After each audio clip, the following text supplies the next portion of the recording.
eis que sai uma resposta do Exército pela sua ouvidoria, sistema eletrônico de comunicação com o Exército, que diz exatamente isso.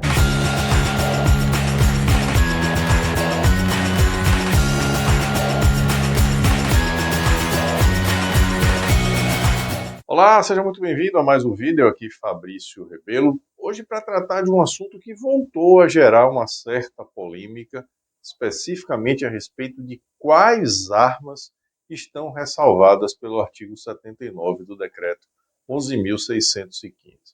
Nós vimos que, ao estabelecer a reclassificação dos calibres das armas de fogo aqui no Brasil, entre os seus usos restrito, permitido e até proibido, o Decreto 11.615 colocou uma ressalva em seu artigo 79, estabelecendo de modo muito claro que aqueles proprietários de arma, inclusive há uma certa impropriedade em utilizar-se proprietários, mas que esses já possuidores, ou como diz o decreto, proprietários de armas que até a publicação do decreto, lá em julho de 2023, já tivessem adquirido armas de uso restrito, armas que passaram a ser consideradas de uso restrito com lastro no decreto, poderiam manter essas armas e, inclusive, adquirir as respectivas munições.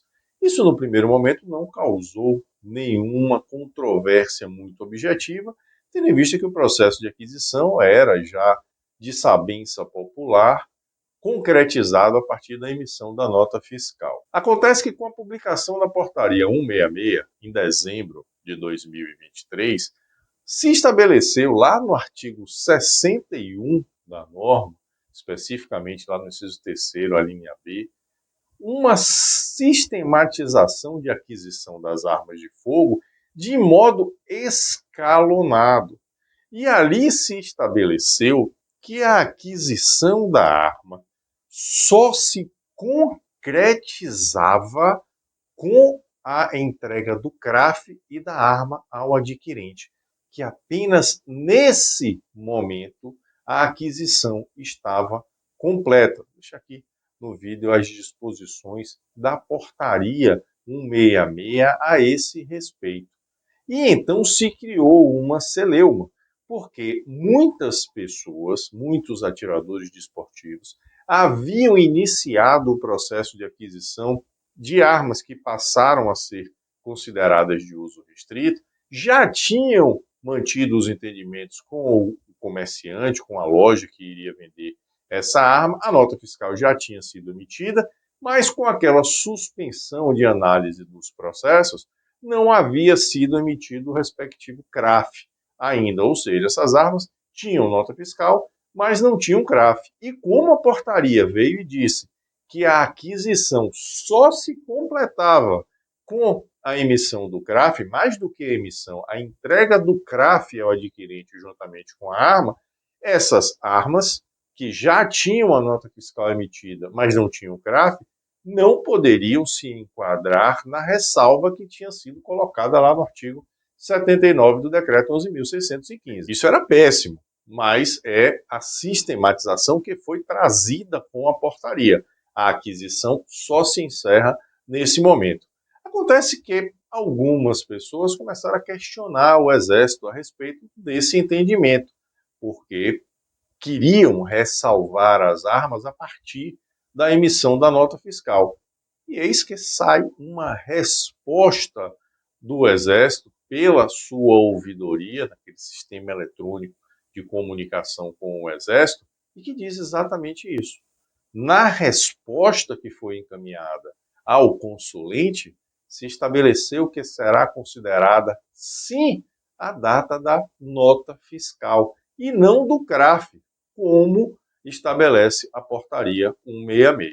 Isso já está gerando uma certa confusão, porque tem gente até pensando que isso pode ser uma armadilha, que vai se confiar agora nessa resposta do Exército, que é literalmente contrária àquilo que está na portaria, e lá na frente isso pode trazer algum tipo de problema. Não parece ser essa a questão.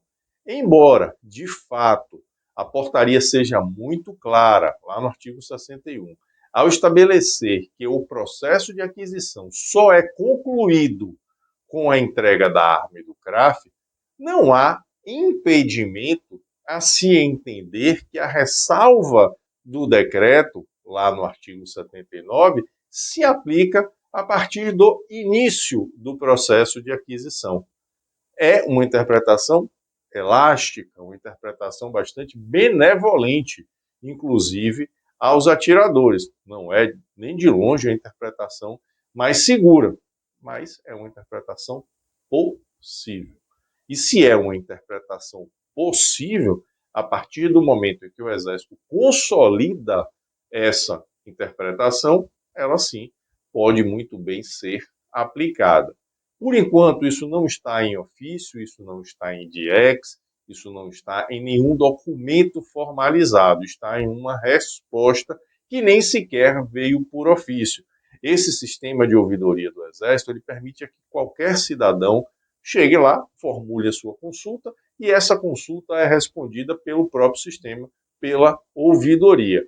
Não se gera um ofício, um documento do Exército com essa interpretação. Mas é muito bom que isso tenha saído, justamente para fazer com que as entidades esportivas, principalmente aquelas de administração nacional do esporte, possam agora provocar o Exército também a esse respeito, para que venha um documento formal. Até porque, até então, ninguém estava questionando isso. Como lá na portaria se dizia que a conclusão era só com o CRAF e com a arma, isso estava sendo, na verdade, ponto pacífico.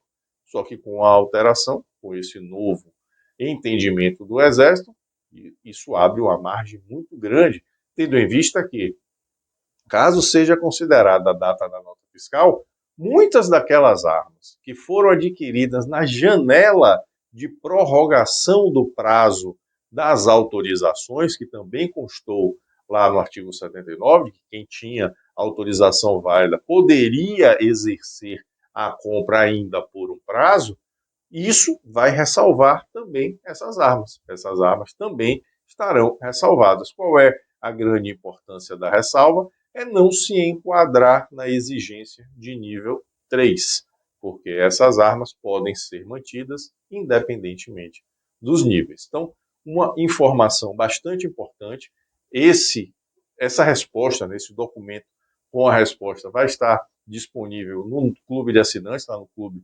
FR, nos nossos documentos de apoio, mas ainda não é possível se considerar isso uma posição firmada oficial do Exército. Já é, sim, um excelente documento que vai fomentar a que as entidades provoquem, façam essa provocação, para que aí sim venha um documento consolidando essa interpretação. De qualquer modo, um posicionamento muito bom do Exército a esse respeito, nesse emaranhado de péssimas notícias que estamos vivendo.